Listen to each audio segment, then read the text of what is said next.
And one of the events that took place, not too many, relatively too many years after the establishment of that great pattern of landing pattern in Jerusalem and the Space Force, etc., and the two artificial mountains in Egypt, was that wars broke out. And the first war that I named in my book, The Wars of Gods and Men, the Pyramid Wars, because there was a series of them, had to do with these facilities, because in the Great Pyramid, one of the two especially, which is the only one that has an ascending passage and chambers, all the others have just a descending passage, they were a prize that one side tried to deprive from the other, and the first series of pyramid wars took place there. In that particular war, the two main protagonists were the main son of Enlil, called Ninurta, and the main son of Enki, called Marduk. And in that war, it was Ninurta who was the victor, and his victory was commemorated in some cylinder seals and other depictions. This was his symbol, the eagle, and this was his victory's depiction, how he won the war over the two pyramids, and another depiction where you see actually all three pyramids.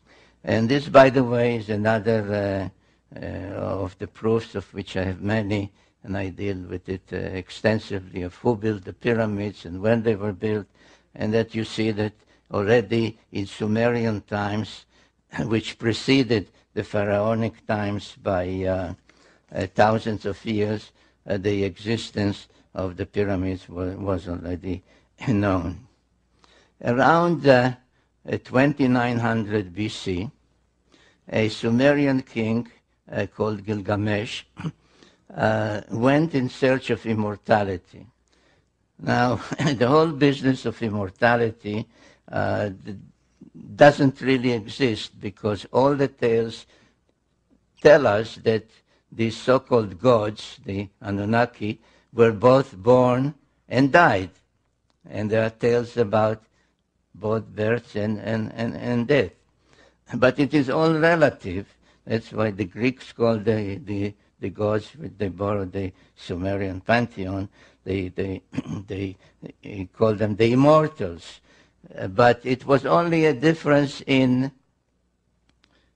what a year is. If the Anunnaki come from a planet whose orbit is about 3,600 of our years, to them it is 1 year. If you would ask an Anunnaki, how old are you? He'll say, whatever, I'm 20 years old, which means my planet, Nibiru, made 20 rounds around the sun.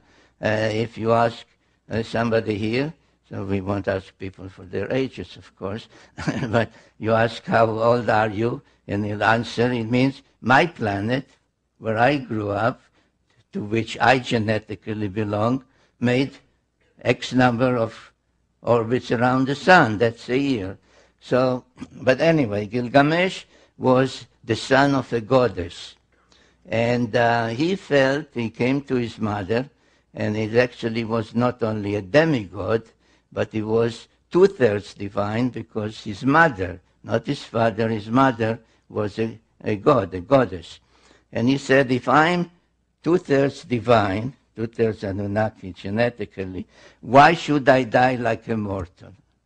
And she said to him, you're right, but in order to attain our longevity, you have to go and be on our planet. So he went in search of immortality, and the Epic of Gilgamesh is a well-known literary work from antiquity, translated in antiquity already in many of those ancient languages. Now, where did Gilgamesh go in search of immortality? He had to go to places from which he would be taken aloft to the planet of the gods. So if you remember this design, this is what I showed you. This is Jerusalem, which is only mission control center. He had, and this one, where is it? This one was destroyed in the Pyramid Wars. So he had two places to go. One was the great platform in the mountains here, and one was the spaceport itself. And so around 2900 BC, almost 5,000 years ago, he went in search of a place to be taken aloft and join the gods on their planet. Now the first one that I showed you, this one, is in the mountains of Lebanon. The great cedar forest there is depicted and described in detail in the epic tale of Gilgamesh. And the text says that he witnessed on the night before he entered or tried to enter the place, he saw a rocket launched. And lo and behold, archaeologists have discovered a Phoenician coin from a place not far from there that shows the great platform and a rocket ship on a podium. So it did exist. Now that place still exists and can be visited. I went there at some risk.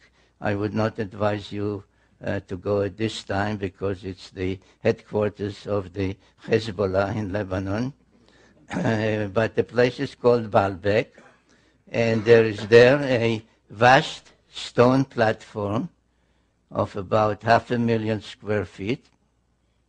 And here at this northwestern corner, there are ruins of temples built over temples over temples. The latest one are Muslim and Byzantine and Roman, but they are built on or over a platform that pre-existed. And these are some of the most ancient ruins that you see there, of levels that keep rising from down there, rising and rising and rising and rising and rising. And these stone blocks weigh between 600 to 900 tons each. And the immensity of the place is mind-boggling. Even more mind-boggling is one of the courses in the western wall of that enclave, on the western wall, on top of these huge boulders. And the three of them, 1, 2, and the third one, known as the Trilithon. This is the drawing, the image. This is a line drawing of a person, so you can see the scale. So there are three of these huge stone blocks lying in one of the courses, one of the levels, next to each other. And they weigh 1,100 tons each.